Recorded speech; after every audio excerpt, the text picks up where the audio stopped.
guys, ngayong umaga nga ay pumunta ako sa palengke ng maagang-maaga lang para bumili ng maskara ng baboy.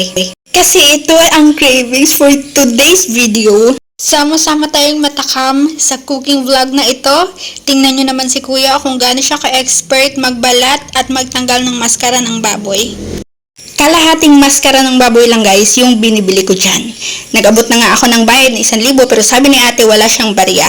Kaya naman kumuha ako ng 500 na lang kasi masyado pang maaga para pagbayad ng buo. Kaya ayan, binigyan ko na lang si ate ng 500. Ang maskara na to ay nagkakahalaga lamang ng 350 pesos. So napakamura lang, di ba? Pagdating sa bahay, hinugasan ko na agad para makapag-start ng magluto. Sinukat ko pa, ayan, napakalaki niyan. Tingnan nyo naman. Sa pagpapakulo nito ay gagamit ako ng pressure cooker para mabilis. At saka ko ilalagyan ng mga sangkap tulad ng sibuyas, bawang, dahon ng laurel, tanglad, pampadagdag bango, at asin, magic sarap, asukal, 2 scoop lang na maliliit, at pamintang durog.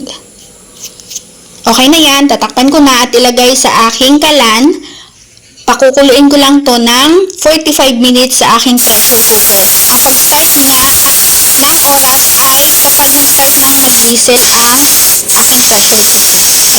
Ayan, okay na yan. Pagkatapos ng 45 minutes ay ayan na, napaka-fluffy. Yan yung lambot na hinahanap ko kapag nagluluto ako ng maskara ng baboy. Okay na to, magpo-fry na ako sa kawali. Maglalagay lang ako ng ganito kadaming mantika.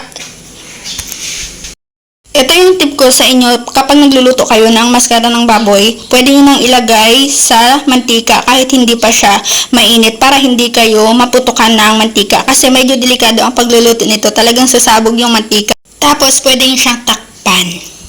Pagbukas, ayan na, may putok-batok maskara ng baboy ka na. Luto na, pwede nang lantakan to anytime. Ayan, naririnig nyo ba? Yung lutong. Yan yung hinahanap nating lutong kapag nagluluto ng maskara ng baboy. At syempre, hindi kompleto yan kung walang masarap na sausawan.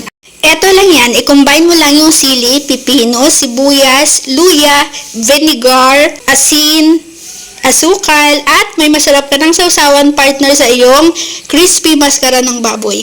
Try mo na din at sabay-sabay tayong matakam. Happy eating! Until next cooking sessions!